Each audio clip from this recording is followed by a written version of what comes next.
turned it down a little bit. Well, welcome everybody to today's Select Board meeting. It's May 8th, 2023, and if you could all please join me in the Pledge of Allegiance. I pledge allegiance to the flag of the United States of America and to the republic for which it stands, one nation, under God, indivisible, with liberty and justice for all.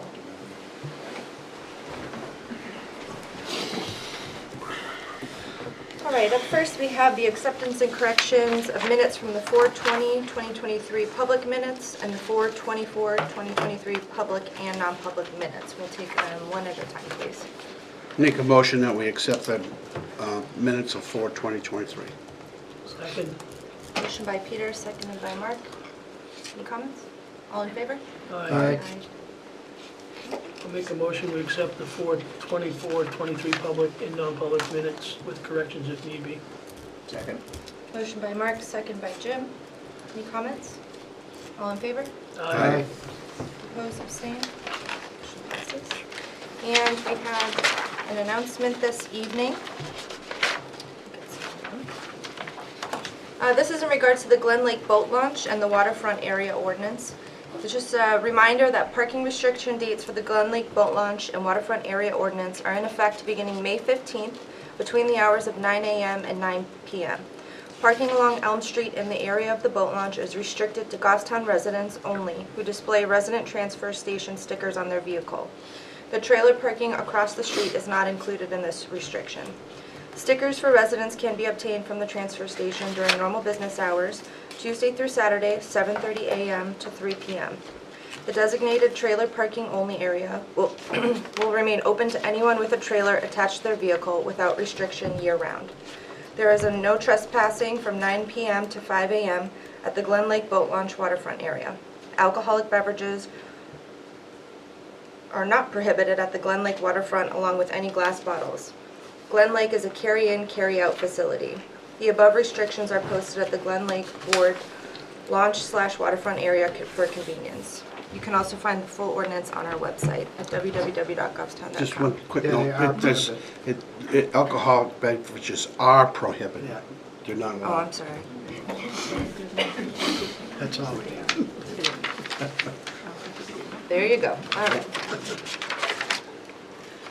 Okay, we have a few minutes before public comment. Derek, would you like to get started on the town administrator's report? Sure, if you go to tab 8 in your packet, you have your committee meeting schedule. Tomorrow night at 6 p.m. the sewer commission meets in this room. I got it. And at 7 p.m. budget committee is meeting at the high school media center. I'll be there. On Thursday at 7 p.m. planning board will be here. I have it. And then next week on Wednesday at 6:30 p.m. library trustees at the library. I'll be there. And 7 p.m. Parks and Rec committee at the Parks and Rec Center. Pete, do you have Parks and Rec stuff?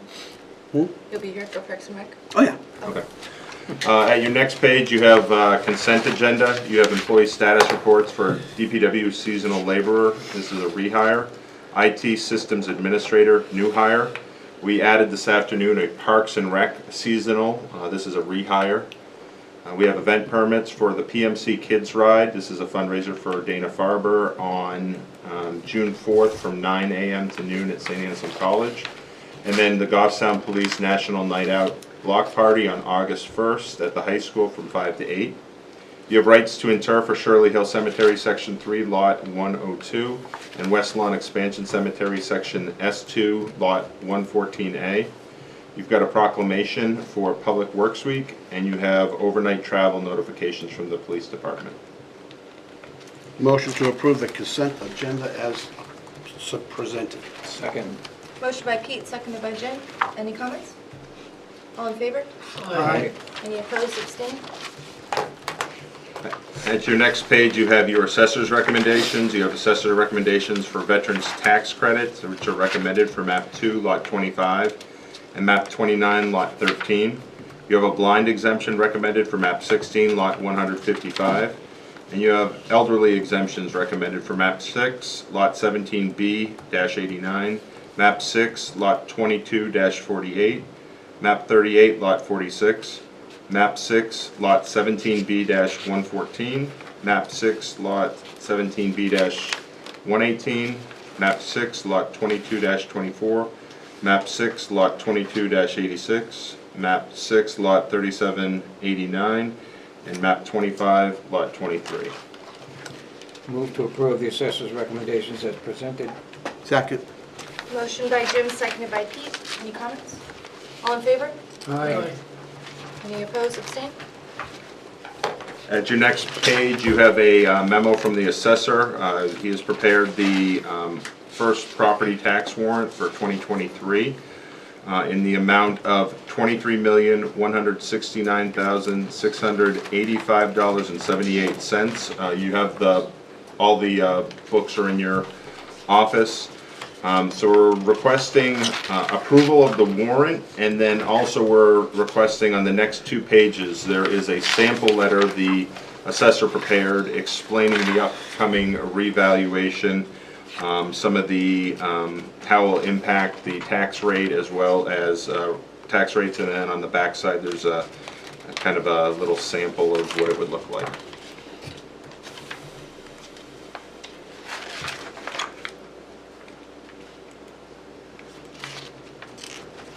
I hope everybody understands that. That will be all the phone calls that won't get it. And Scott does a very good job about making himself available to explain it.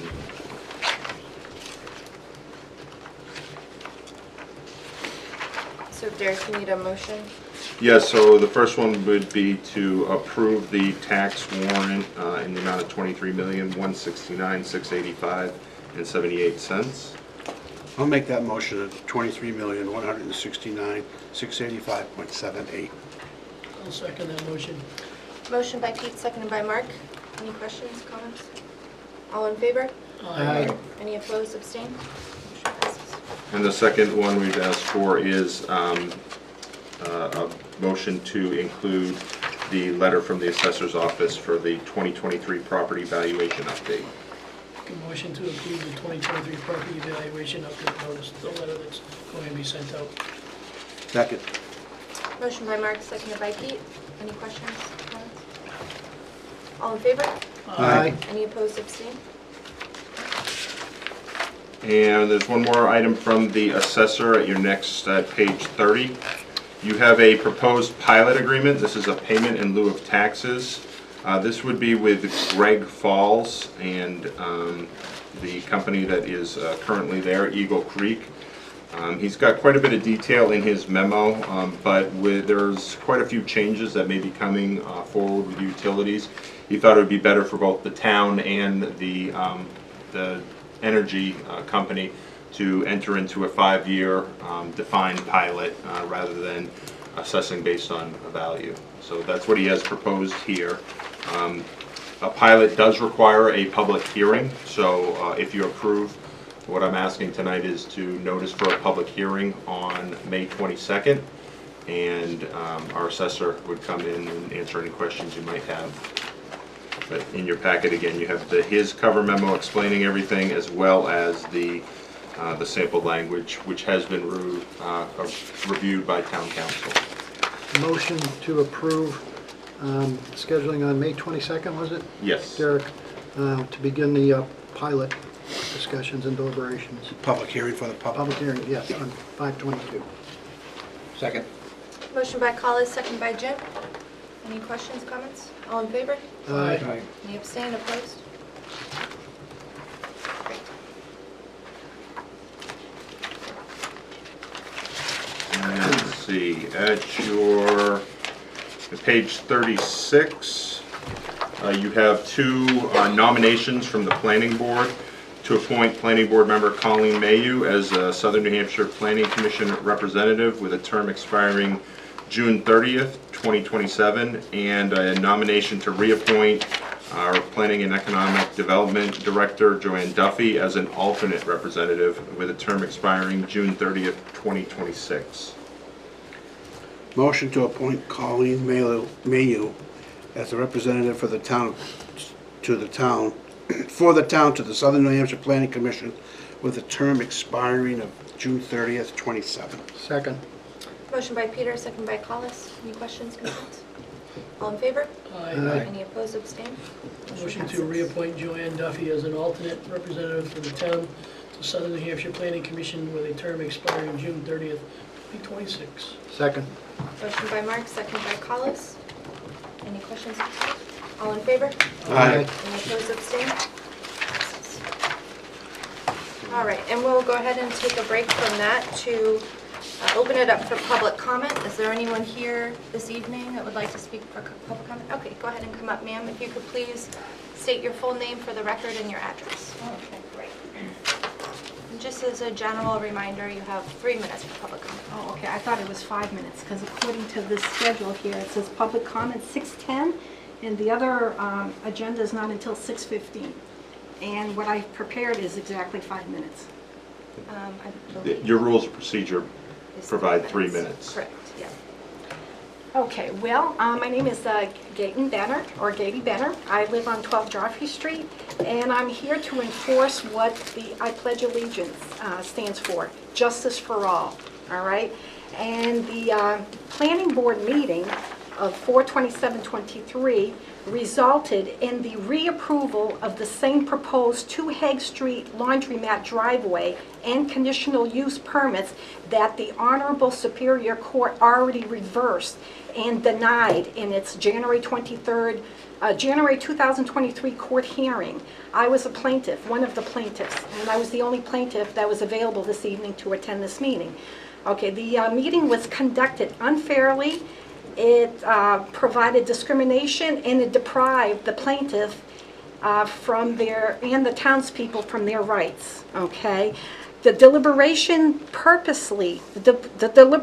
at that meeting purposely and unjustly omitted the plaintiffs, abutters, and residents' rebuttals concerning the factual information from being included in the planning department staff report, the documents that govern this meeting.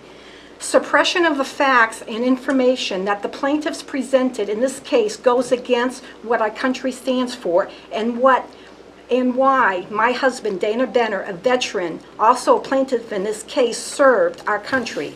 Okay, Dana Benner served our country to protect justice and your rights also as citizens. However, the actions reflected from this town is not serving justice with a mock deliberation and hearings that are already predetermined. The town's actions reflected that the town does not care on how ridiculous this plan is on this 2 Hague Street proposed laundromat and how many people it's going to hurt. All right, and the plaintiffs and many other of the excuse me, I'm a little nervous and I'm not articulate, but I'm doing the best here I can. Because the plaintiffs and many of the others that live in this Bernardville section have gone against Plan Bernardville, a plan that some of the selectmen were involved in, I think it was in 2012, we're still being revenged upon and retaliated against, okay? And now we're in the town's agenda to disapprove anything that we come up with, okay? Or anything that it's gonna affect us, okay? Excuse the expression, we're on the shit list, okay? And we kept getting things thrown at us, and no one takes us seriously, and they will approve anything that's gonna hurt us, okay? It's sad that the town does not care about the numerous ordinances that this project cannot meet, the enormous amount of footage that this driveway will be extended, and the extra traffic it will cause, and the numerous footage of distance the driveway will be missing from other driveways and from the intersection, okay? And it's going to result in backup traffic, dangers, hazards, and other various issues.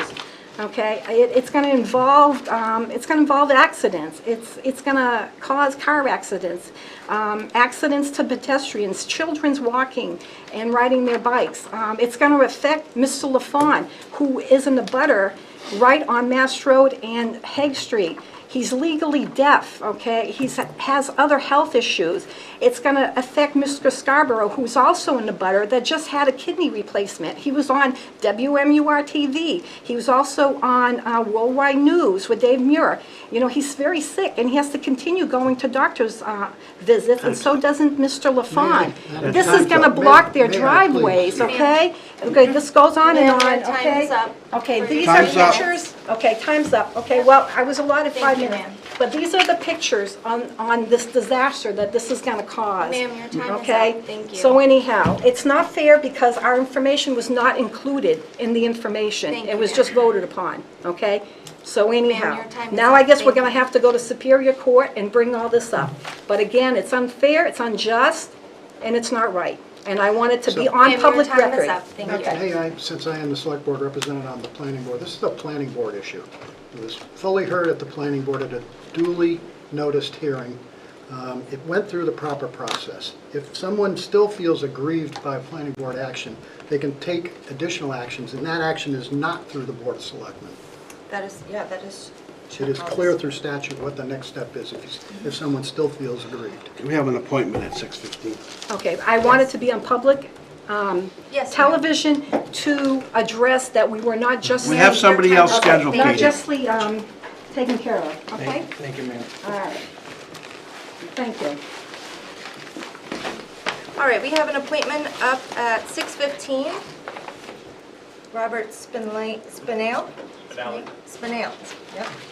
Spinelli.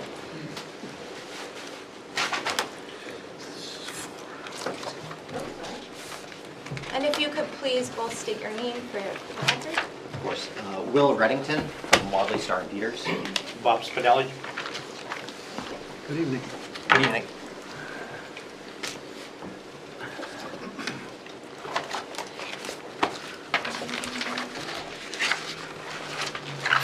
So you're at tab 4 of your Right. packet.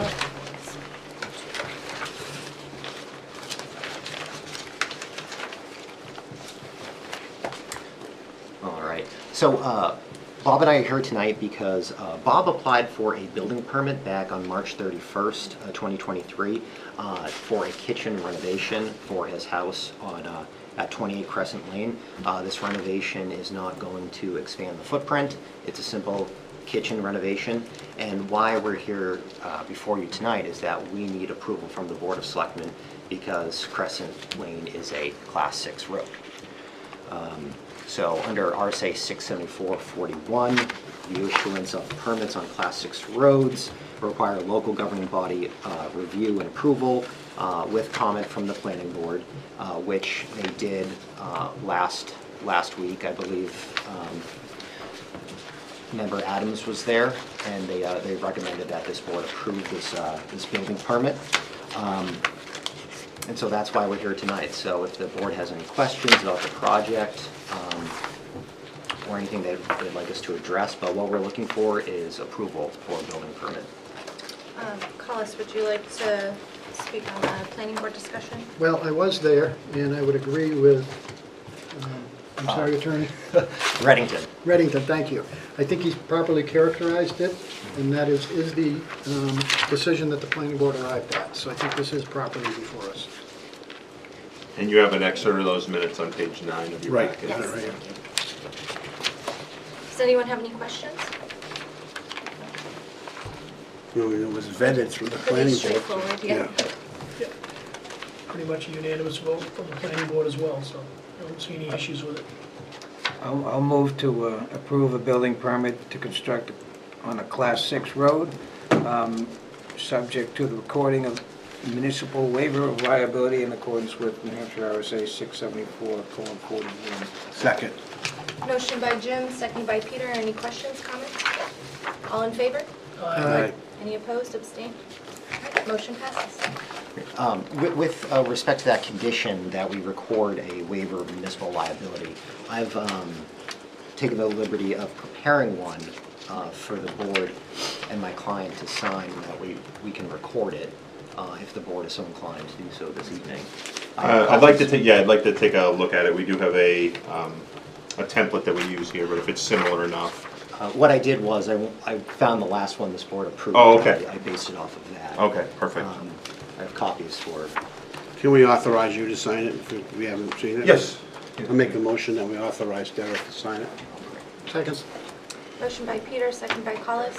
Any questions, concerns? All in favor? Aye. Any opposed, abstained? Thank you. I'll look it over and I'll be in touch tomorrow. Thank you. Excellent. All right. Okay. Thank you. Thank you. Have a good evening.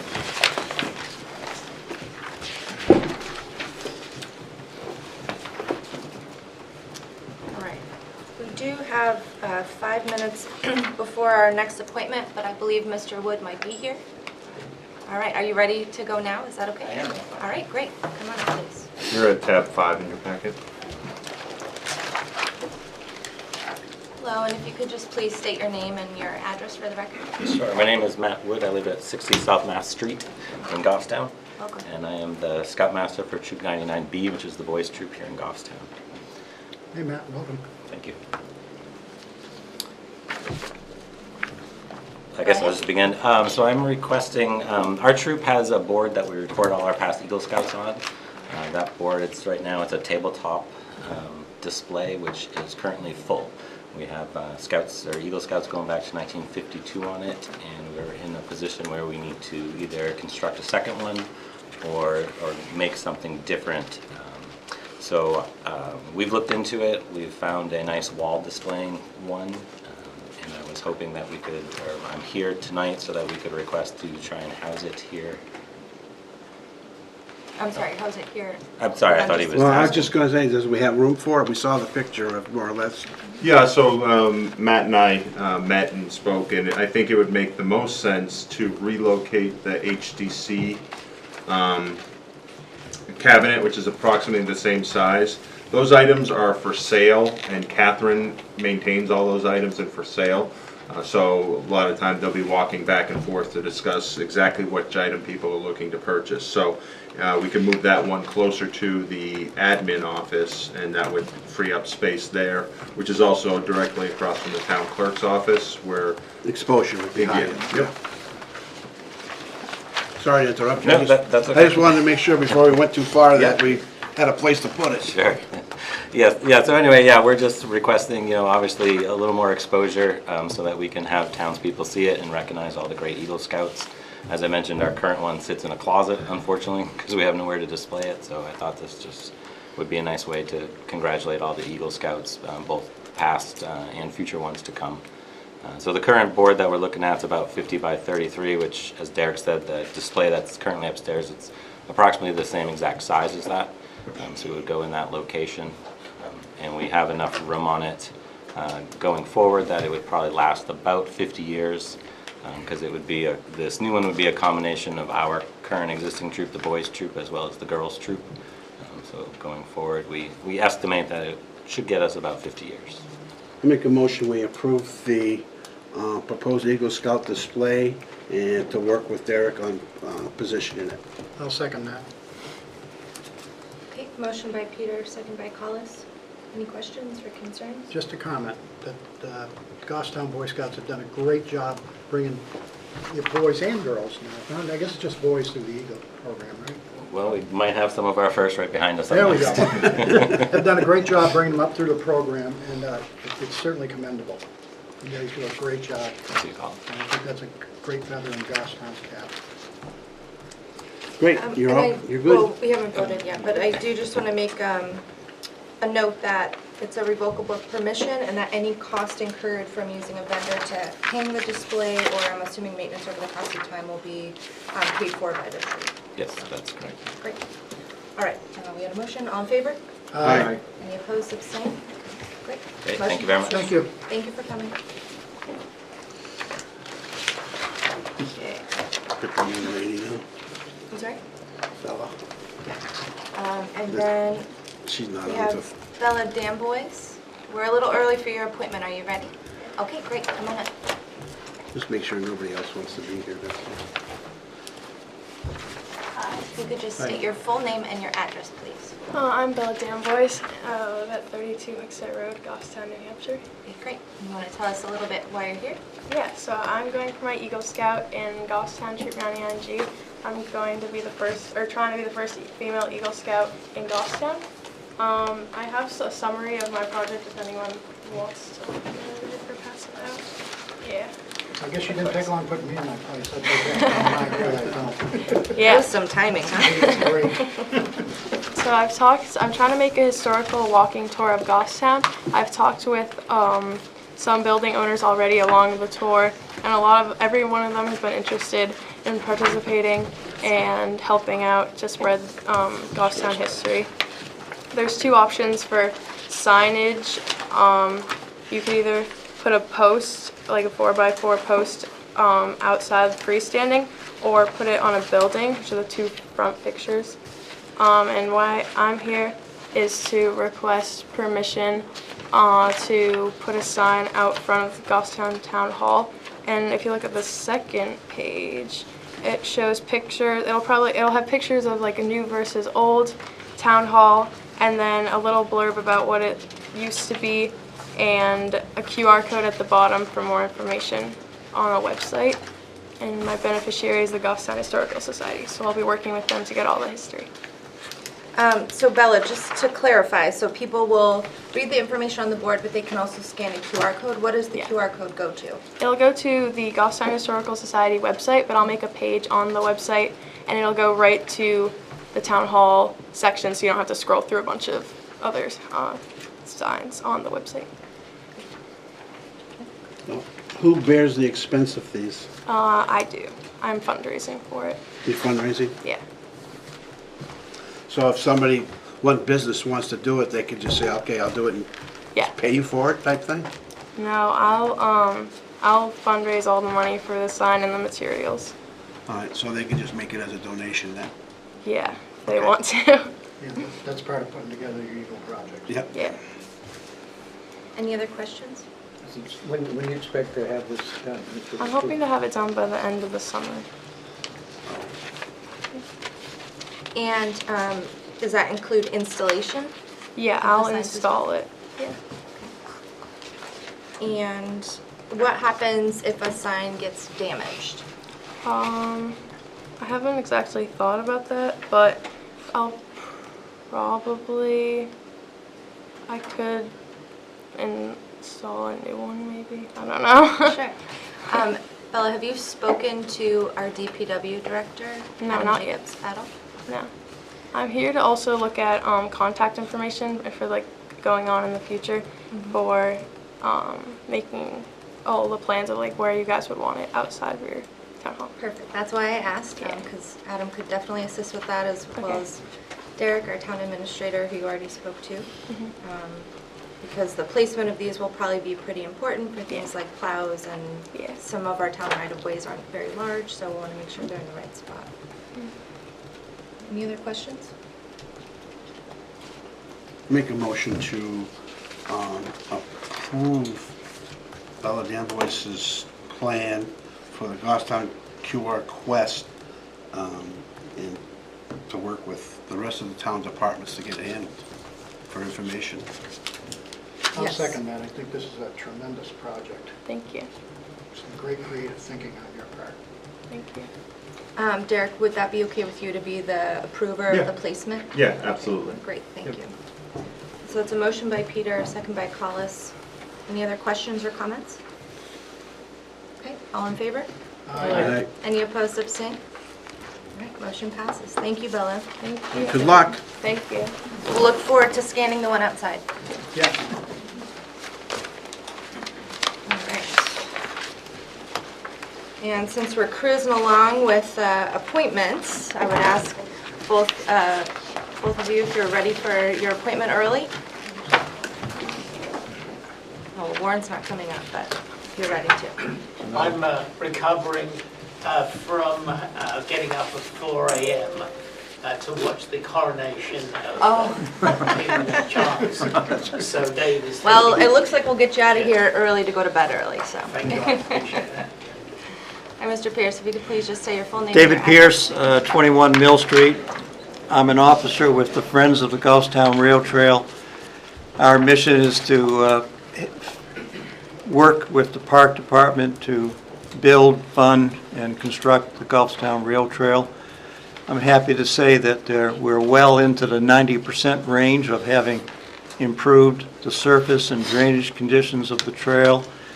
The remaining 8 or 9% have been addressed in some fashion that can be completed in the next 2 years. I've been involved with the construction of the trail for 15 years. We have always, in the back of our mind, and then as we're getting nearer to the present date, talked about a connection, a formal connection of our trail as a bicycle connection to New Boston Rail Trail. Last fall, the New Boston Rail Trail was formally completed. Our town's trail, like I said, is well into the 90% of having formally been improved, and functionally it is all very traversable, and all of it's being used every day of the week, I'm happy to say. So I started this process of having a formal connection between our two trails last fall with a meeting out by West Lawn Cemetery with a representative from the state Department of Transportation, because they are the ones that maintain Route 114 from West Lawn Cemetery westward. DPW was there, Park Department, Friends of the Rail Trail, as well as New Boston Rail Trail representatives. We all concurred that the shoulders of 114 would be adequate for a bicycle connection of our two trails. The decision I'm asking for tonight, though, is how does what is the preferred route for a bicyclist to get from Factory Street to the corner of West Lawn Cemetery at Church and North Mass? There's essentially three options. After you cross the concrete bridge here in the river, you can turn left on Deppel, you can turn left on Church Street, or you continue and turn left on North Mass, and then work towards West Lawn Cemetery. In your packet, it shows that I attended the town's Highway Safety Committee. They endorsed the first route I mentioned, which was turn left on Deppel, right on Kendall Hadley, left on Church, and then you come out on North Mass and proceed on 114 towards the New Boston and Parker Road. So I'm open for questions. That is the route I would hope the Select Board would endorse.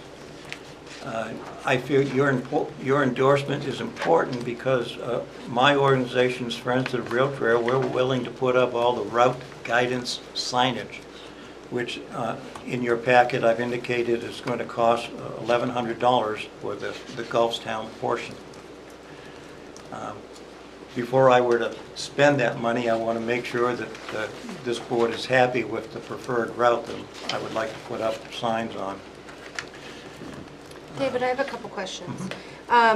So this is showing that it's not only going to be to Goffstown, but New Boston has, from us to New Boston, and then New Boston has agreed signage from New Boston into Goffstown, is that correct?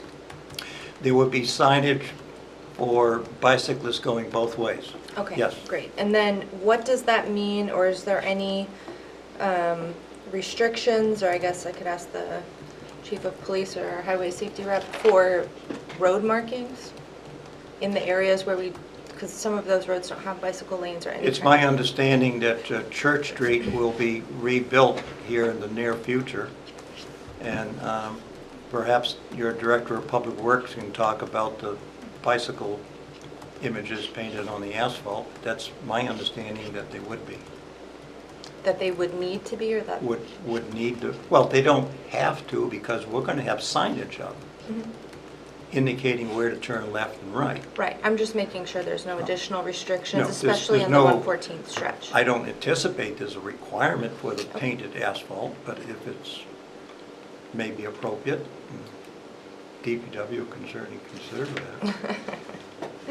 You're pretty easy, Tom, getting DPW to help you all the time. Well, Oh, DPW will do it. that's what a good manager does. You know? Does anyone have any other questions? Peter, do you have any insight from the Well, meeting you'd yes, like to share? we had a long discussion on this, and seeing, when this is done, it becomes kind of the property of Parks and Rec. And well, yes, it does, David, because it's part of, Rail Trail is part of Parks and Rec. You stated that earlier when you first started. was maintaining this in the future.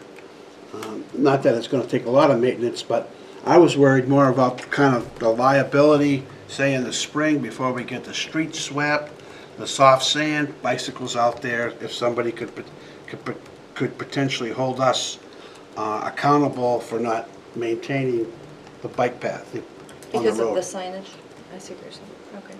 So, I mean, we're telling people to go down there. Do we have a mandate, once we've signed it, mandate to maintain those bicycle lanes, or, that was my other thing. But we went ahead and said, okay, just as long as, and David assured us that there wasn't gonna be that problem. So, I can answer that. You're talking about the shoulder lanes of 114. no, You Church, said sand on the road. Church Street, Depot Street, any of those streets, they get sand on them. I think the from I don't necessarily understand why sand is Well, I think- a factor with bicyclists. I think that it's just the safety of, on the rail trail now, it's a bit more contained with the exception of the road crossings. So if we're directing people to go longer distances on the road, are we putting ourselves in any sort of liability situation? I think that's what, Right. right? Okay. For maintenance Yes, purposes. I'm asking for the board to designate a preferred route, and that route would be signed to provide the guidance as to where to turn left and right. Recommending a preferred route, I don't understand the liability for a bicyclist. The bicyclists understand the rules of the road when they're out there. Okay, well, my thing was, are we liable or something if we're not maintaining it properly? That was my question. I can address the painted markings that may be necessary on the shoulders of 114. Normally when, let's take for example the flashing yellow and red lights for the mass road crossings. The town installed those, and DOT had the board sign a commitment to forever maintain those traffic control devices. Even though it's on the state portion of the state maintained highway, the town's responsible. So that was a formal MOU between this board and the state highway. For this effort of putting painted markings down on the shoulders of 114, the state is not requiring a formal MOU. If the town desires to, after a certain period You of time... keep talking about 114, I'm talking about Depot Street and Church Street. I will, and- then I'll Those are the- I'll finish up my comments on 114 and we'll go back there. The state is not requiring a formal MOU for 114 for the painted markings. If the town chooses not to refresh them, because they do wear away after 3 or 4 years, the state will not care. They just disappear.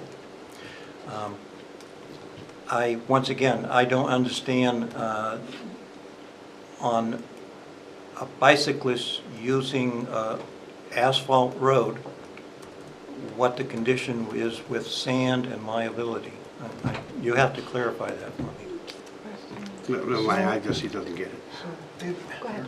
Hasn't this issue already been addressed for all the rest of the rail trail? And we're talking about safety and liability here. I mean, it seemed to me this has already been addressed with some umbrella policy that the town has that covers us for the rail trail. Yes. It seemed to me that same policy would cover this, no? Yes or no? Do we need to get an opinion from Primex or whoever? The park has a general immunity. Derek helped me out here, but I believe that as a park, the town has general immunity from a problem a user of that park may have. So the town has liability insurance, which would cover the rail trail. We would have to specifically ask Primex the question of, would the town be covered if suit were brought against it for somebody using a preferred path on the town right-of-way? The recommended. But, yeah. That was my only question at the time. I mean, we went ahead and approved it, but that was our discussion was, you know, Parks and Rec going to be held accountable if, I don't know about you guys, but I've always, even if it's a little kid going down Depot Street, makes the turn to go by the bank, slips in the sand, falls down, is that our problem? It seemed to me we can get an opinion from Primex Yeah, I can definitely as ask. to what Brian. our exposure is and what our obligations and responsibilities are. Yeah, I don't have an issue with this proposal, but I would like to check, just to know. Jim, did you I have? just have a question. This is an issue that's not on the regular rail trail, but are you contemplating both sides of the street be marked? And, you said the rules of the road was, they're coming from, they would use one side of the street and both sides of the street, or just one? The lane markings would be appropriate for North Mast on where 114 from the Church Street intersection, continuing out to Parker Road, where the bicyclists would turn left. So, yes, the 9-foot wide shoulders could be painted and designated for bicycle use. Because that could be a liability issue if we're directing people to to ride their bikes on the wrong side of the road. No, they're on both sides of the road. Both sides? Yes. Okay. If bicyclists are directed to be used on the same side of the road, there has to be a physical barrier between the bicyclists and the traffic. All right, so do we need a motion? Well, do we want to wait till we get Do you it? want to wait till, or pending, if there's no liability, we'll move forward. If there is, we'll Yeah. bring it back? That's a good idea. You want me to make that a motion? Sure. Make a motion that we approve the bicycle route guidance signs, providing it has the blessing of our insurance carrier. Second that. Okay, motion by Peter, second by Collis. And should we add that it's the Depot Street route? Do we need to note that specifically? Well, that's the route, the preferred route, yeah. Thank you.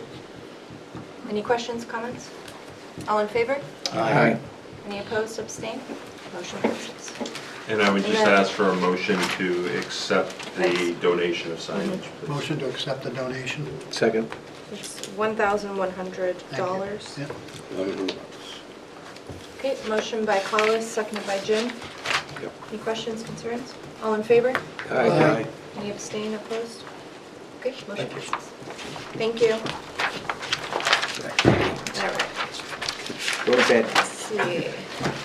All right, so we are back to the town administrator's report. Yeah, you're on page 37. You have a road tracking form. This is for the acceptance of a slope and drainage easement on a subdivision that was done, just approved down off of Chattel Avenue, map 23, lot 11, and lot 13.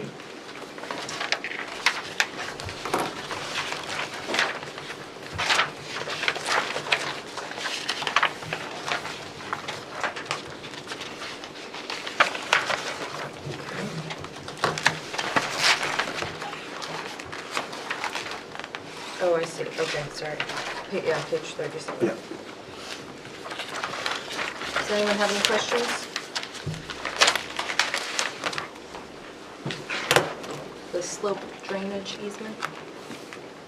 Make a motion, we approve the easement for the benefit of the town of Goffstown for the purpose of facilitating the drainage through an easement area on, what was that lot number again? It was map There we go. 23. It was lot 11.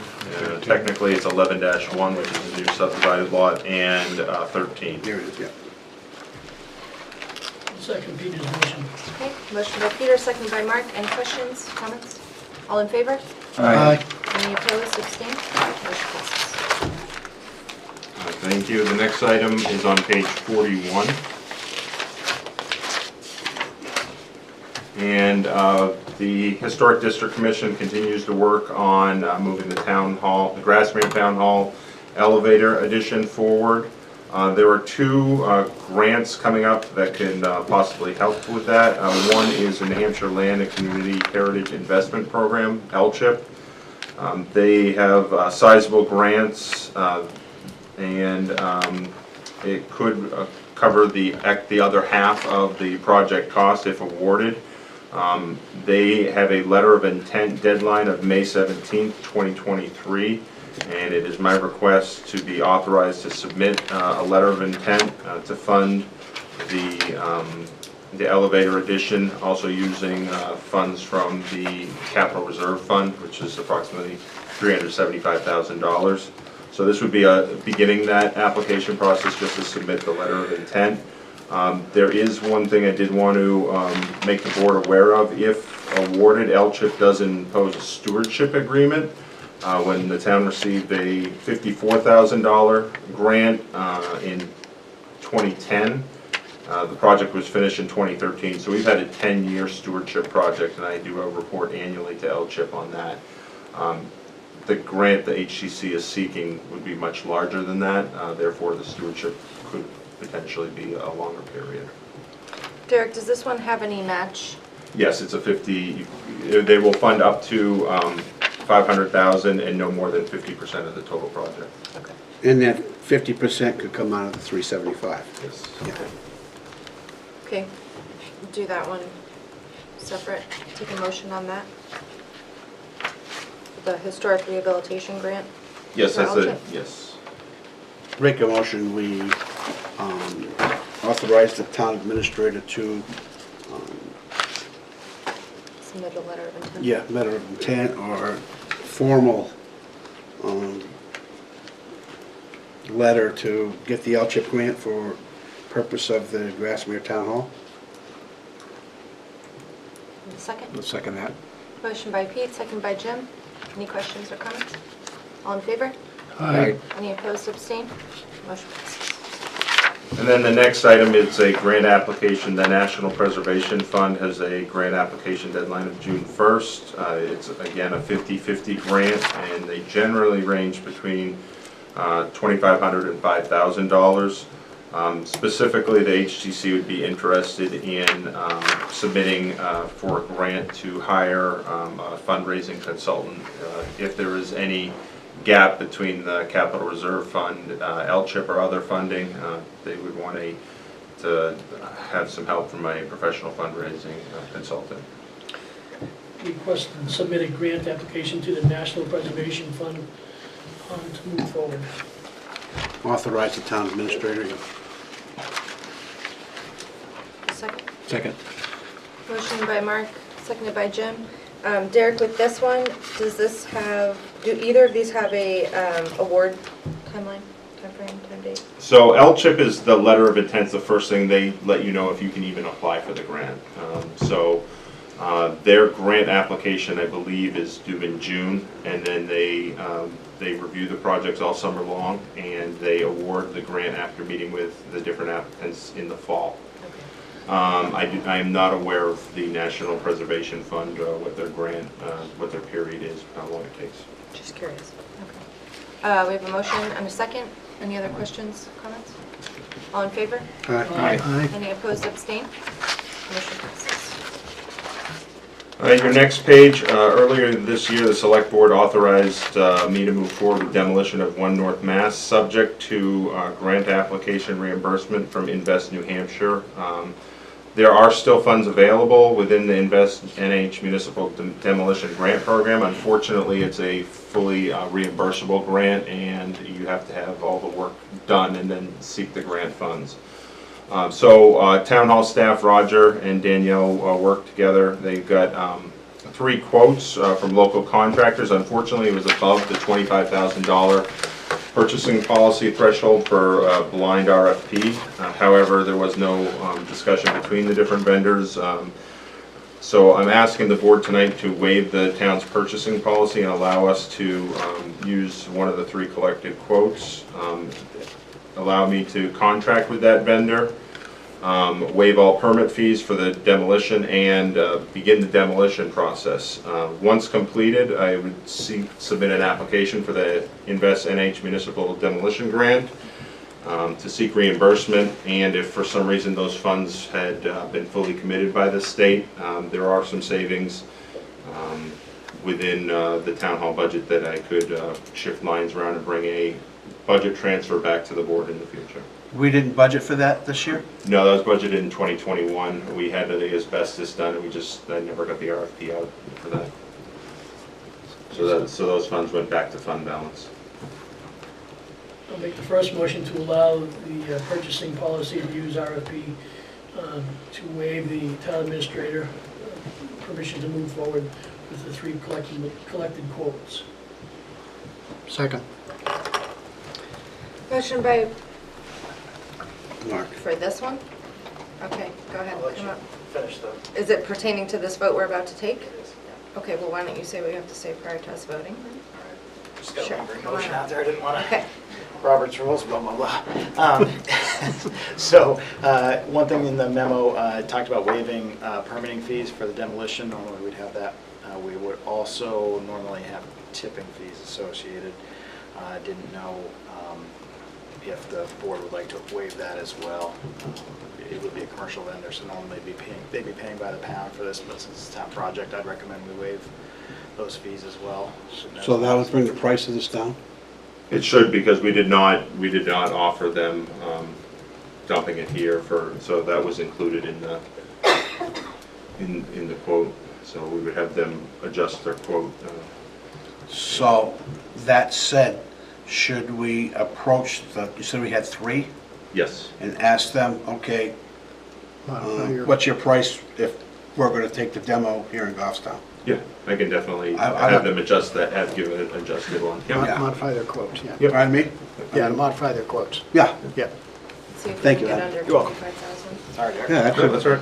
that could bring it under 25, who knows?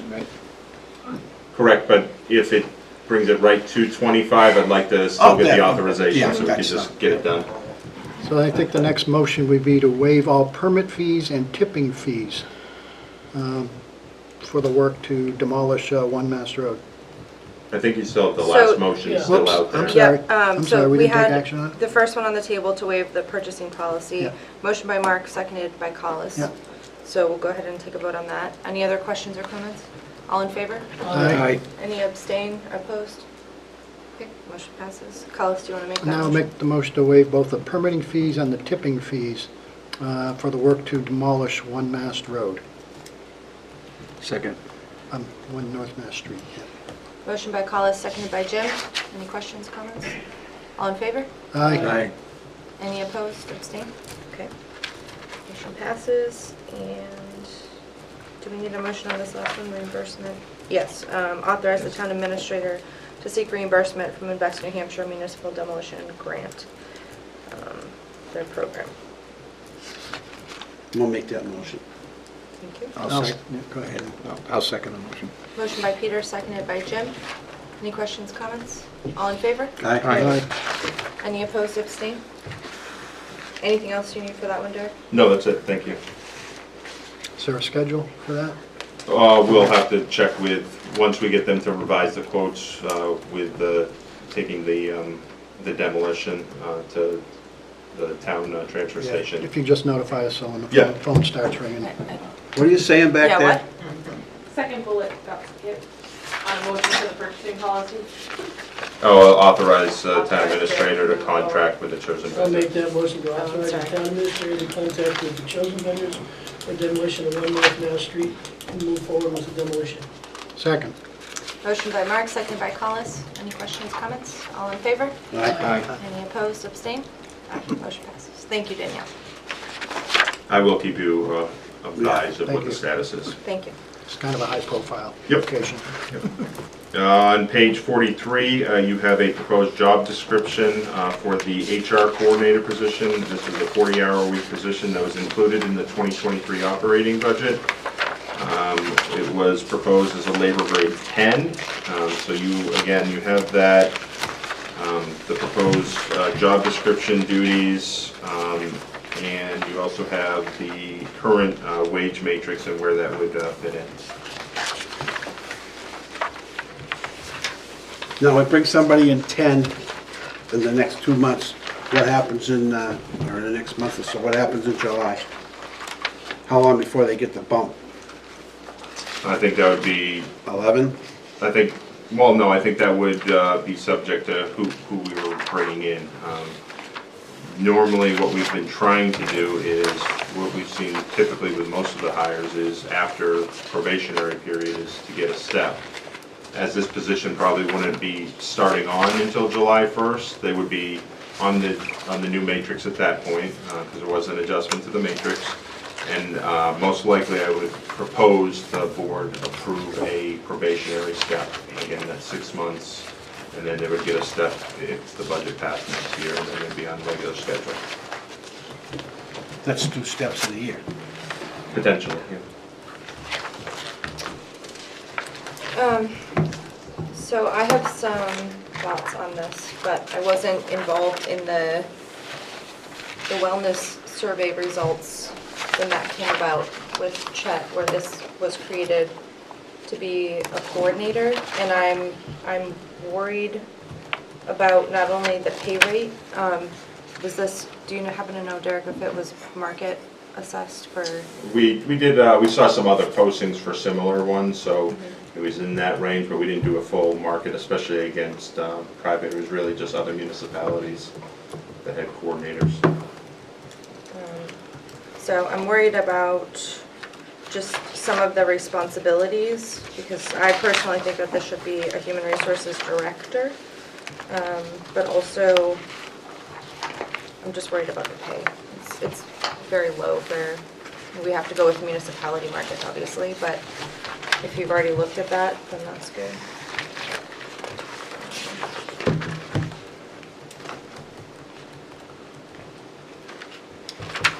So you think the 39.52 is too low? Is that what you're saying? Yes, but if Derek's going by market for other municipalities, kind of have to look at that, I think, in the municipal world. I mean, I know what the going rates are in the corporate world, but that's obviously very different, so. Kelly, what's your concern with referring to it as the HR director as opposed to an HR coordinator? I'm not sure. Because in my opinion, I think the scope of work that needs to be done really should fall under a director role with oversight from the town administrator, just as any other director or department head would look at. But I think that we need someone who can really be strong in the ins and outs of policy work and RSAs, and have the flexibility to move and propose those things to us appropriately, to be keeping up with that. Level of certification typically tends to be a higher level. But again, I wasn't involved in the conversation with the department heads on this level of work, but personally, I think if we're going to invest, we might as well do it in a way that's going to be most beneficial. Derek, I don't know if you want to give any input on why it was changed to coordinator? No, I Kind of just some of the think, stuff that was pulled out. I think, one of the things that we really need, we need to start doing some personnel file audits. We're having, Danielle and Linda are spending a lot of time onboarding people when they come in, of explaining their benefits, so that type of onboarding, doing background checks and working with, whether it's police or Town Hall spends a huge amount of time onboarding, and over the last 3 or 4 years, our turnover has increased significantly than where it was, 5-10 years ago. We're getting a lot more ins and outs, which is taking up a lot more staff time. And in the human resources world, that impacts your ability to hold on to employees, is having a good onboarding system, we already have a benefits person that's doing a good explanation of benefits, so that's good, but there's a lot of other pieces, I think, that creating an onboarding program and policy and employee files.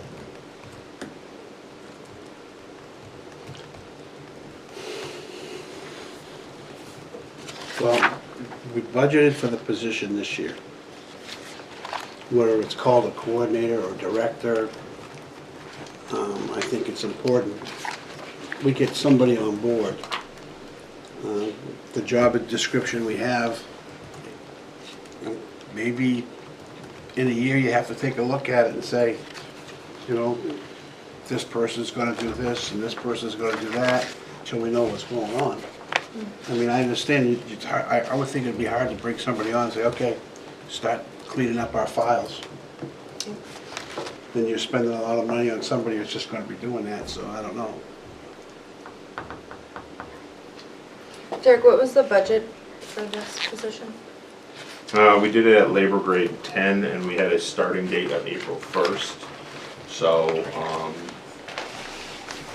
so Probably looking July 1st now. yeah, so you've got, you know, a little bit of savings there that could be applied.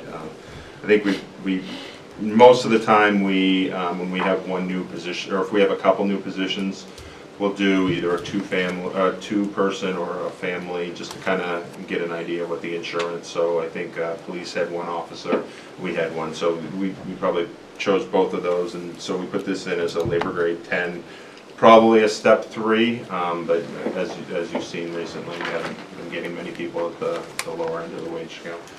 And that's honestly one of my biggest concerns, is finding someone with the experience to kind of just hit the ground running and work collaboratively with the department heads and with us. I think we found a lot of cases, and when we get into the town government type of thing, we almost bring people in at an entry level that are just, don't have hundreds of years of experience, but some experience. So, do you know what I mean? I mean, if you're gonna, you're right, if you wanna hire somebody that's, you know, all the experience, you just walk in and take over, it takes a lot of money. Sometimes you get somebody starting, but and you can tell that they're hungry and that they're smart, and that sometimes That's what pays I'm off talking about, yeah. more than somebody with a lot of experience who, you know. Well, you know, You're not wrong, but you know. what do we lose if we put it out there and we don't get quality candidates? You go back out, I guess, right? Yeah, just time. Huh? Time, Work being yeah. done. It's not like we have somebody doing the job right now and we need somebody to be replacement. We don't have anybody there, so we need somebody. Does that make sense? Yeah, I mean, it's basically, it's gonna be a lot of training by Danielle mostly, a little bit from each of the department heads on what they're, and then, you know, reviewing policies and, you know, brought up to speed. And the position always is somebody comes in that's exceptional, he can always come to us and say, hey, we got this person exceptional, it's gonna take this to get them. You know, I mean, that's a possibility also.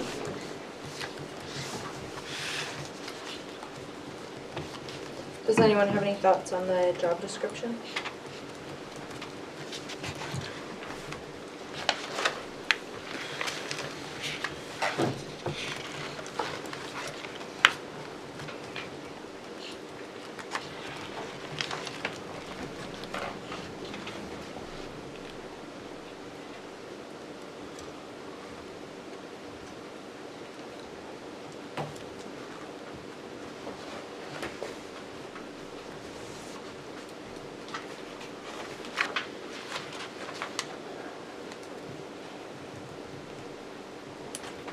Kelly, do you think the requirement for, I'm sorry, the SHRM-CP credentials is going to be a stumbling block, or?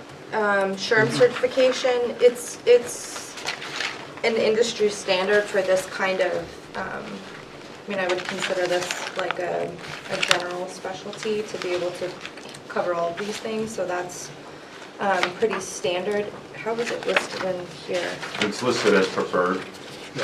We I currently think have preferred two, Linda and Danielle both Oh, we have do? their, yes, Okay. they have their certification, so, I mean, I guess my fear is if you had somebody that didn't have that certification, does it work still end up on their plate? So, Right. I think Yeah. that's gonna be really preferred.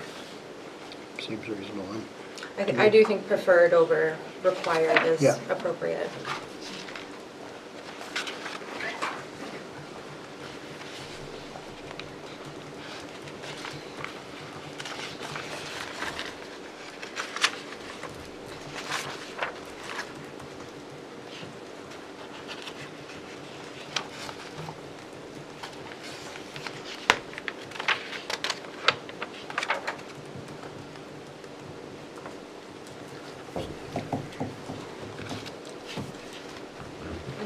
Any other questions?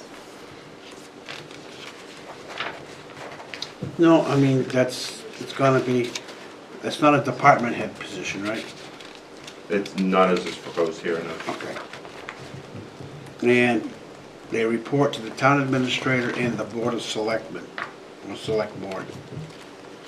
And then the thing that concerns me is the human resources coordinator directly supervises departmental personnel in the operations of the department. Kind of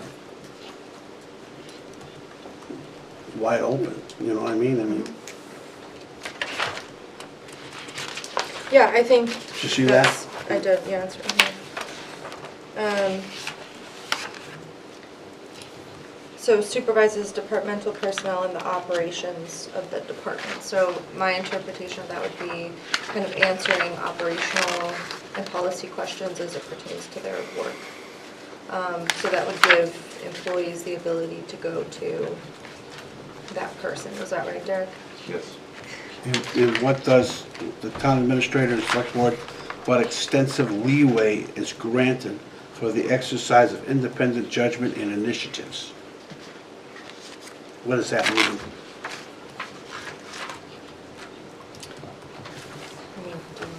I mean, Ultimately, this is gonna be, right now, in our personnel plans, it's usually a chain of command, reporting if there's some type of human resource issue.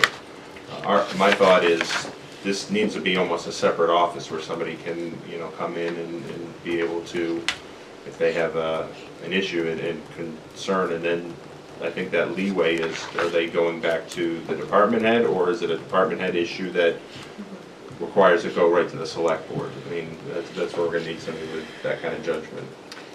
No, where it says extensive leeway is granted for the exercise of independent judgment and initiative, I would say that has to be something in it that says within the parameters of the personnel plan. No? You can't let that person Yeah. make, No, I was just thinking about, you know what I'm saying? Do you see what I'm saying? Yep.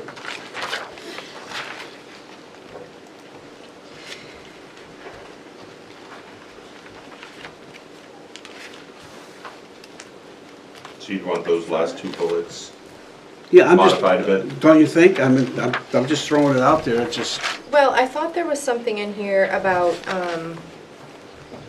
when somebody looks at this and Let me says, find this it. is in here, it doesn't say anything about giving somebody the initiative to make decisions without following a set of plans. I don't know if that's a good idea.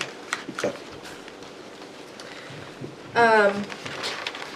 I thought it was this one, number 16. It says consults with department heads on policies and processes.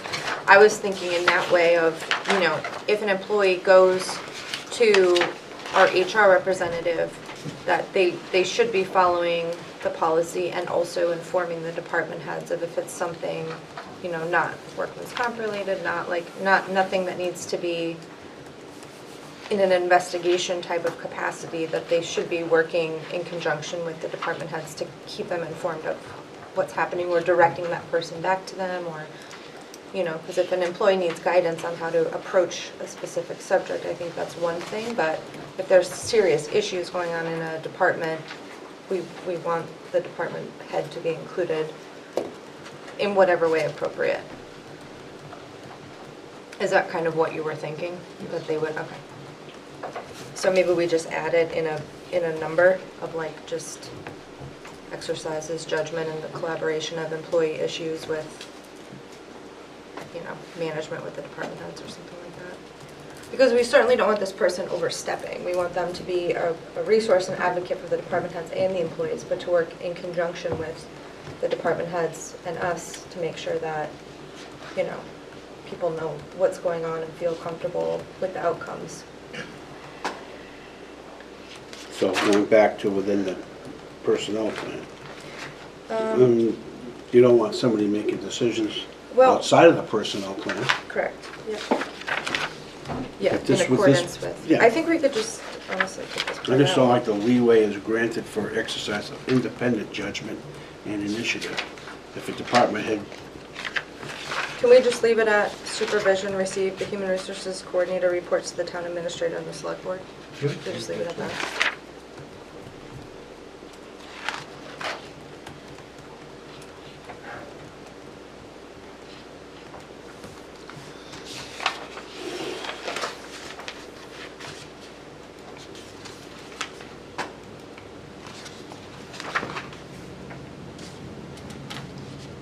so on this chart you gave us on the grading positions, Yep. you had highlighted 10, but you wanted to make it 11 now, right? No, no, I would want it was proposed and budgeted at 10. I 10, would- yes, okay. Yep.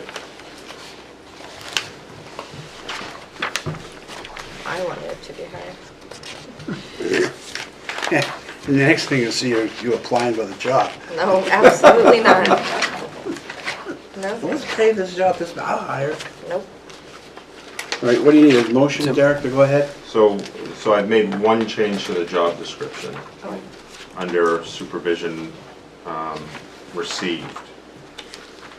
I modified it to human resources coordinator reports to the town administrator and the select board. That's fine. Jim, did you have something? I just wanted to, one of the requirements for the job is a minimum 5 years experience in personnel administration. Does that limit our pool, or is that prudent to keep it at that? I think it should be more, but, More? I mean, that's, I would say that's pretty low for a job of this wide of a range of skills, but, actually, now that you say that, where was it, which one was it? Which number is it, Jim? It's It's on under- page 46, it's recommended minimum qualifications. 2. 2, thank you.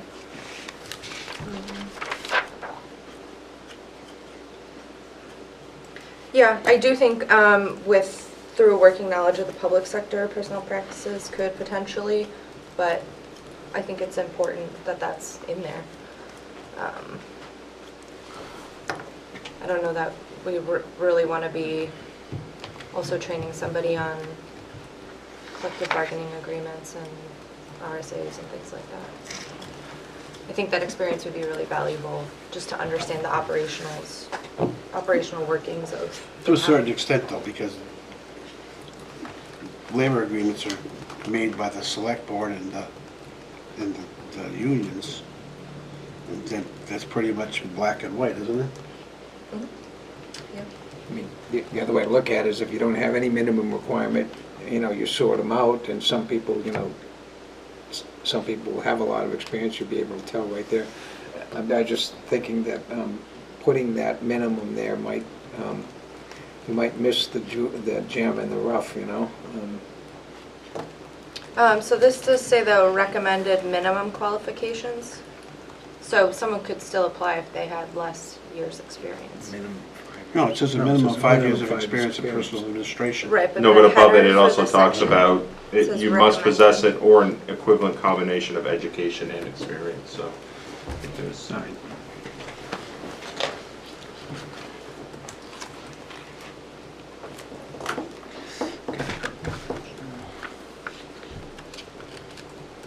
I'm ready to go ahead with it. Okay, you wanna make a motion? Make a motion that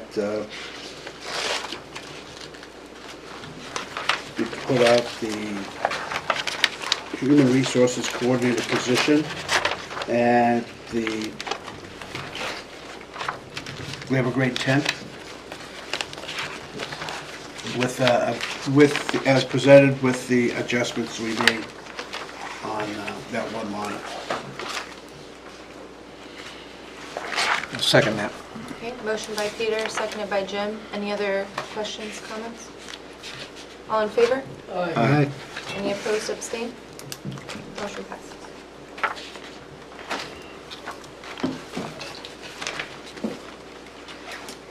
When will that go out? They can go out tomorrow. Okay. That's pretty simple change. And I think it would be appropriate when we hire someone, as a lot of these processes will be either new or more in-depth than we've done in the past, since the department heads were involved in the creation of it, that maybe we have a check-in period with the department heads to see how operationally it's working. Okay. And that will give us some insight if we want to expand at any point in time or kind of lessen the job description, I guess, as a whole. If that's okay with everyone, I'd like to hear from them after like 6 months or something. Well, we can do that right before probation's up, how's that? That probationary period, at the end of that period, we get some kind of Yeah. a report and see how it's working out. Yeah, I would like all of their input. Okay.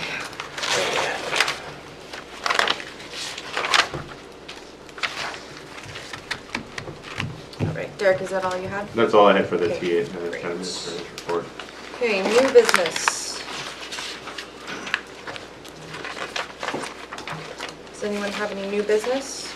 I would like to do, as I mentioned before we started the meeting, to check on those bikes, that if they're allowed or not on the rail trail, because we do have a person that called to complain about it.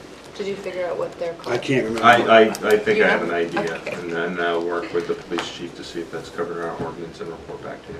David, do you know what they're called? There's a vehicle up, I believe it's pedal power, but it may have a It's a motor- pedal motor power, backup. pedal power and Motor electric. backup. It looks like a Looks like recumbent bike. looks like an with a- eggshell.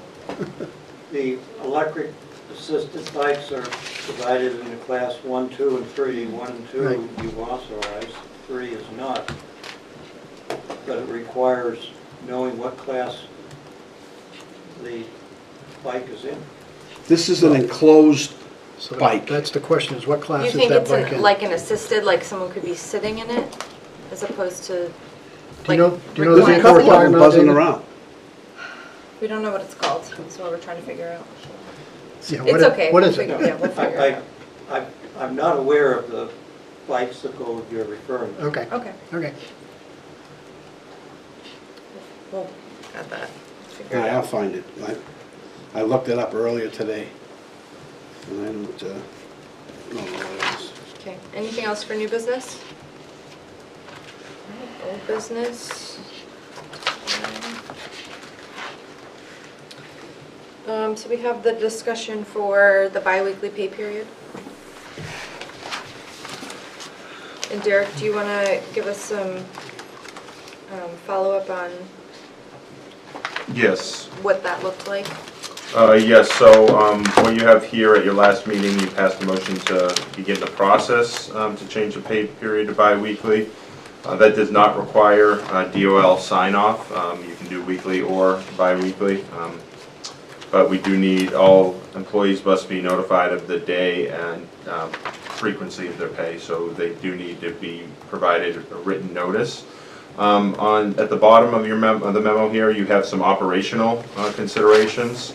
If you're going to move forward with this, you should also consult with the sewer commissioners and the library trustees. Currently, we do payroll for them as well.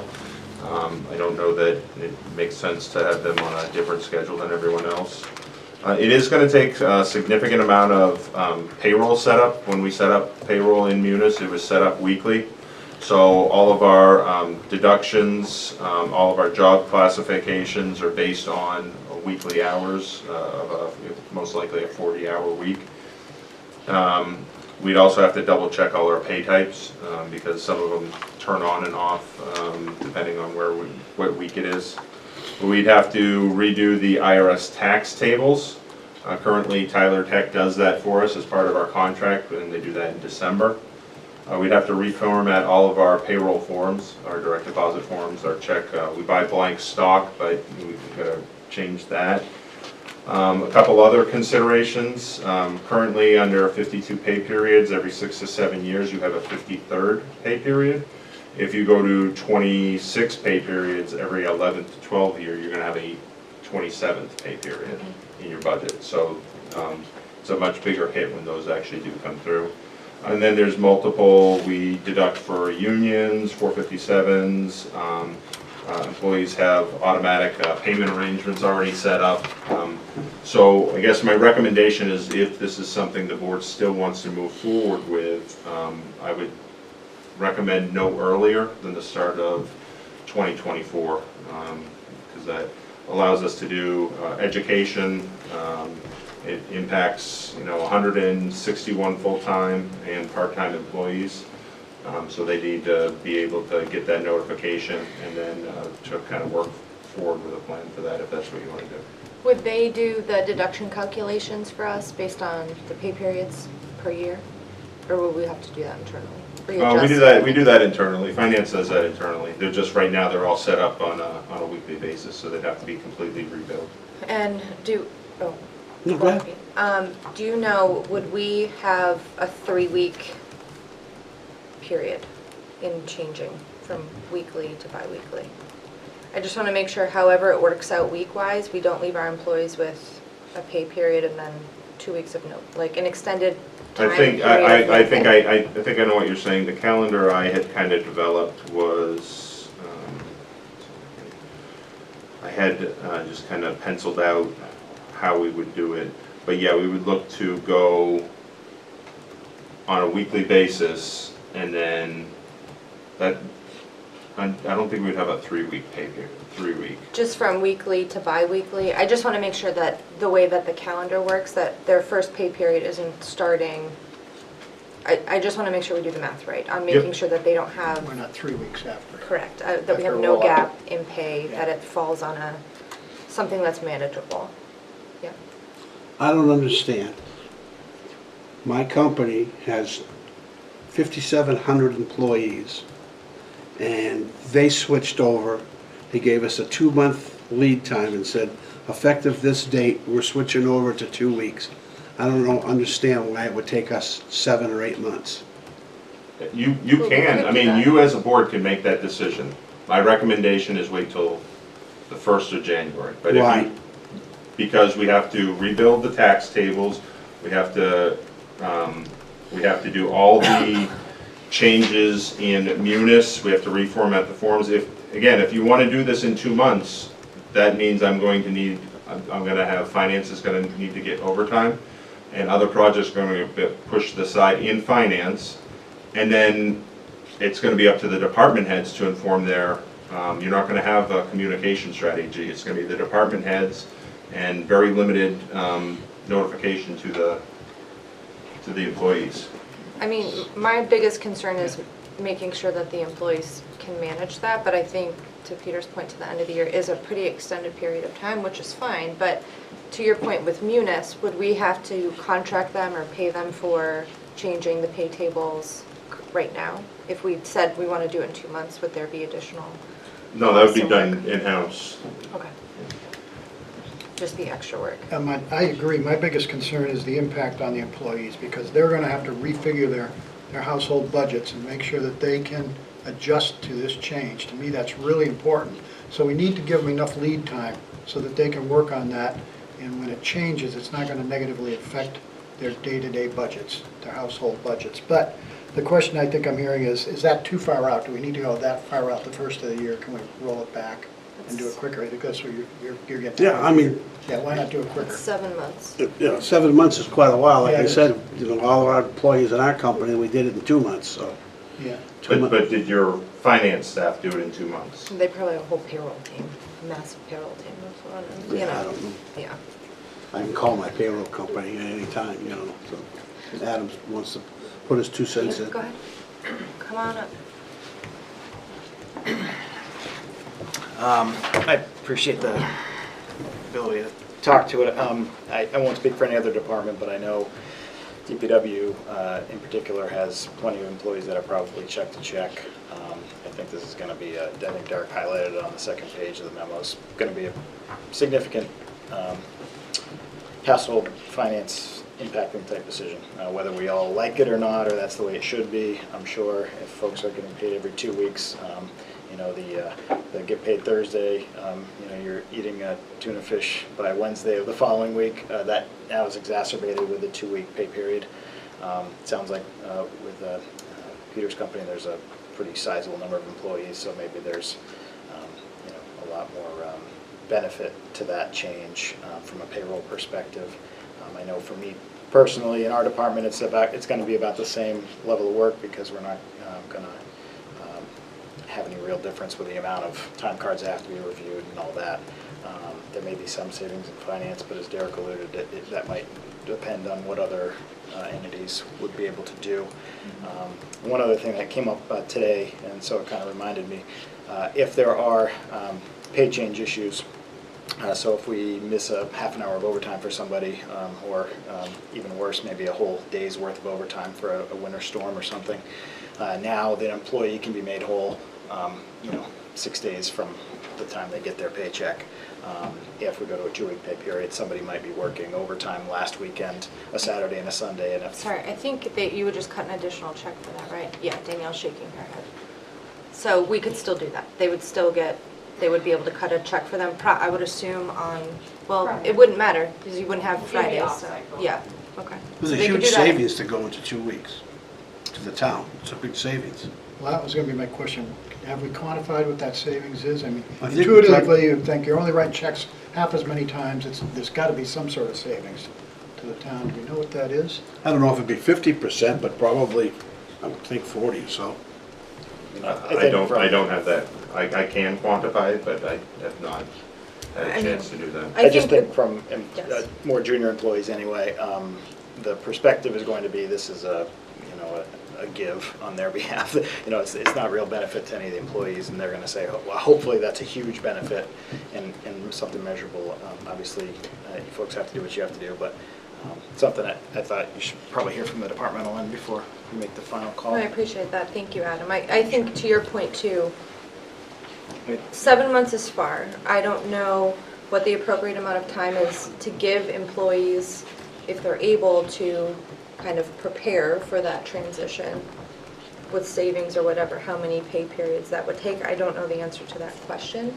But I think, Derek, to your point of having us do the work internally to prepare for that change, that's a pretty substantial amount of, like you said, changing forms, doing the technical work in Munis itself. I guess my question in Munis would be, are we able to do it, like do a build in production and then turn it over to, like, can you pre-do that work and then just release it or have them implement it when it's ready to go? Or do we Yeah. have to do it within 1 week? Do you know what I'm saying? Yeah, I know what you're saying. I know that we can test it out. We have a testing database and a training database that mirrors the regular database, so we can test things out. Can we build it and have an effective date? So it depends on which component of the module it is. So tax tables have to be cut over live. You can only have one set in the production. We can't copy from train to production. We can copy from production to train. So Okay. our databases can be refreshed and we can play with things and make sure the setup's right, but then we have to recopy or recreate that in live. There are certain things we can do, like insurance tables, where we could rebuild those and have an effective date on those. So there are certain things. Sorry to interrupt, but Yeah. then your team would still need time to build it in production and run a test payroll to make sure that everything's coming out appropriately, taxes, deductions, everything like Right. that, and then move it into your actual live site. And that would give you a 2-week window. So really, everything else needs to be prepared before you can even do that. Yeah, and the actual cutover, the certain components that have to be done after the last payroll. So if there's, if the last weekly payroll occurs, we then have, 10 calendar days or whatever to be able to produce all those changes. We can definitely test them out and train, make sure they're working right, but then actually in live, there's certain things that have to be done at last minute. And those changes would require, us to, like Derek said, potentially have overtime or something to make sure we can get them done, because payroll has to start on Monday of the week it's getting paid to make sure that we can get everything in, and we're going to want extra time that week to make sure we review that everything in live occurred as we expected. Right. How about this? How about we say, okay, January 1st, we're going to go live. But in the meantime, the next meeting, I would like an idea what the cost savings is. And then after that, we'll do, on a monthly basis, we'll get an update on where we stand on getting the thing, all the information inputted and up and ready. So on January 1st, you go like this and it's ready to go. So for the next meeting, Derek, could we get a list of everything that needs to be accomplished to make this transition? And then the potential cost savings overall? I think we have to be politically smart about how we bring this out, because it does affect a lot of people in ways that might not affect us, and knowing that there's a benefit to it helps to sell it, I think. I also think a letter to the employees should come from us as the makers of this decision, and writing a letter to them, letting them know why, and then also looking for opportunities for us to provide them with support, whether it be like a financial planning class from Munis. Like, I don't know if anybody would have that, but I just want to offer that if it's helpful to someone. Or, I don't know, whatever, if there's, and I want to offer the other department heads, if you have thoughts, like Adam shared, if any of you would like to come up and share as well your thoughts on this. There's no go ahead. thought, there's no thoughts back there. Or, you know, or do we ask the employees first before we make the transition? Yeah, of course they're gonna say no. I mean, we gotta look at the savings to the Well, town. you don't know that. So, as I said to Derek before, we all crave change, but nobody wants it, right? I think for my agency, we have people that legitimately live paycheck to paycheck. And I think that something that this town could do and should do, but we just need to make sure it's done right. Because it will severely affect people in my agency. Thank you for sharing.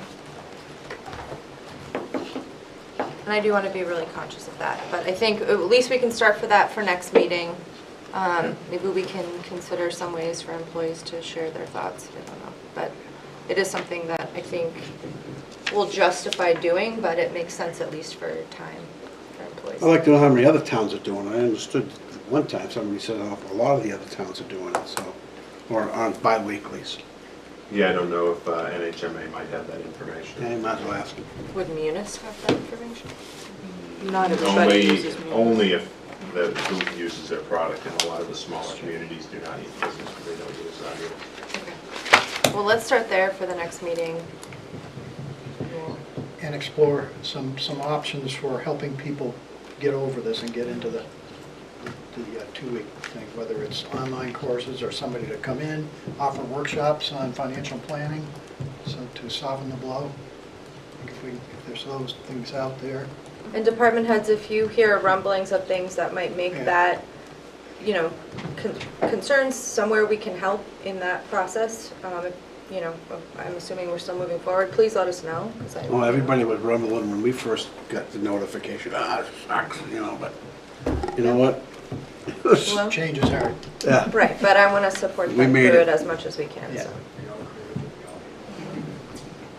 Okay, great. What's next? Thank you, Danielle.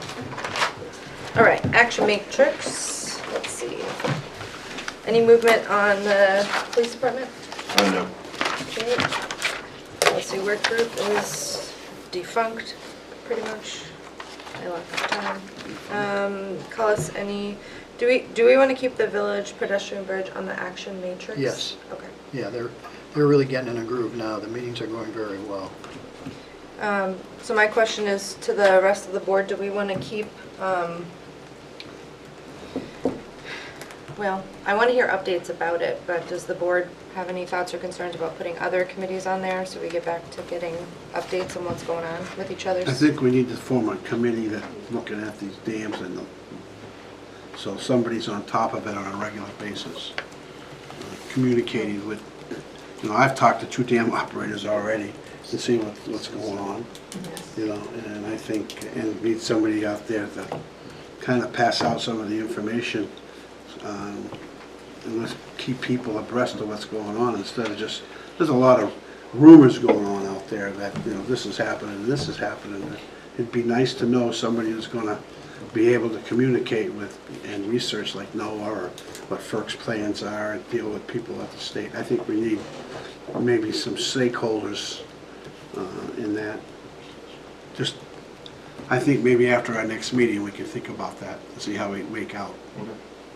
Does that make sense? Yeah, it does. I think, though, one of my concerns is balancing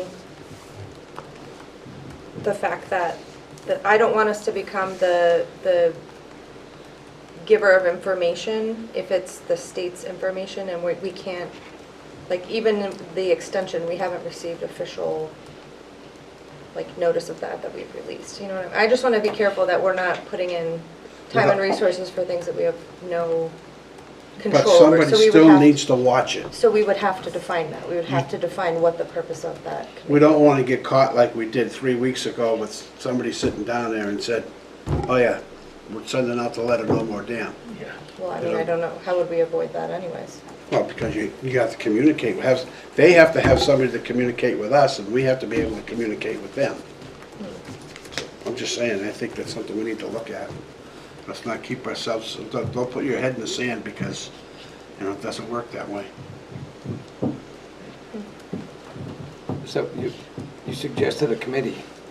Huh? You suggested a committee. Yeah, Sir, we'll have public comment again in about 10 minutes, so thank you. And you got the state reps keeping an eye on governor's office. they can't speak for us. They can't No, speak but for they, the but town. they can be our eyes in Concord. At And least. they could also sponsor legislation that may move so forward some initiative, like a revolving fund. I know this is big money, and it's not like a revolving fund for a new fire engine, but it's the same sort of process. I mean, and that's gonna take legislative change, which means our state reps. That's what I'm need to talking about. We engage. get a committee with the state, Yeah, with somebody with the state reps on there, and one of us or two of us, because although communications is important, and it's and great. people from the, you know, Glen Lake has an association, the Maskey has an association, and just kind And of I keep think- everybody in the loop, I that's think all. Manchester needs to get involved too. I mean, our allies, they're, you know, they're gonna be facing the same issue. And I would think they'd be just as concerned as we are. Okay, let's think about that one, right? Okay. All right, we got an update on the demolition of 1 North Mast. Derek, any updates on either of the grants? They've been submitted timely. This is the last round, so we'll get notification when it goes to governor and council. Okay, great. And any update on DPW? No? Okay, there. Okay, anyone else have anything for old business? Okay, all right, we will go ahead and open it up for public comment. Sir, if you'd like to come up now. I only recently I'm learned- sorry, if you could please just state your full My name is Roger. and your address, please. And my address is 381 North Amherst Road in Bedford. I have owned property, my family has owned a property on the Piscataquag River and the Maskey Lake for 75 years. And I only recently learned through rumors of the impending dam problem and was a little bit taken aback and if not actually shocked. I think very few people actually know what's happening along the river, and that when they become aware of it, it's going to be a very explosive issue because there is the potential over time for people to lose half the value of the homes that they have on a river that might no longer exist. Knowing something about the workings of the federal government and how that machine rolls on by itself, regardless of what other people might think about it, I really think and encourage the town to actively commit to exactly that, finding out what the facts are and how they can be affected, and then reaching out to people so that they begin to use political leverage where possible to actually go to the federal authorities and work with them to say, if this is your plan, excellent, just find a way to pay for it. And then we'll have on the table a potential solution for what seems now an impossible problem. So I really think, given the number of people who will be affected, who are residents or property owners like myself in the town of Goffstown and taxpayers, that this is going to have a major impact on the town of Goffstown. And because it's coming from deeply hidden corners of federal law and federal operation, it's difficult to address from this point of view. But I do think that what you're talking about, setting up a committee that will coordinate, bringing in the Mascot Lake Association and even the Piscataqua River Association. which They're is- already. Yeah. All of these interests should be working as rapidly as possible to fact find. And beyond that, to kind of lay out a case for saying, what you're planning to do by default is not a way to proceed. We have to come up with a solution that works for all of the stakeholders. Thank you, Thank you. sir. Yeah, Okay, and I thank you. encourage you to reach out to your state representatives or here in Goffstown at the state level. Like we said, we're going to try to figure out what we can do to help, but unfortunately, it's sort of out of our hands for direct action. So, we'll see what we can come up with, but please keep advocating for, what you believe to your state reps and those stakeholders. When you talk about Nemaski, you're also talking about a dam that's in Manchester. So that brings up another issue, that brings in another entity. Correct. I have my boat's on the river down there, so I spend all my summers down there, so I know what Yeah, you're talking I know how about. important it is. Oh, yeah. I've had my boat sitting on the dirt too with a dam to it down, so When the dam goes in. Is there a contact person that I could stay in touch with? I can give you my contact. Anyone else here for public comment? Okay, we'll go ahead and close public comment. Make a motion to go into non-public session RSA 91-A:3, 2, A, promotion, B, hiring, and C, adversely affect a reputation. Second. Motion by Pete, seconded by Collis. Any questions? All in favor? Aye. We stay here going in. That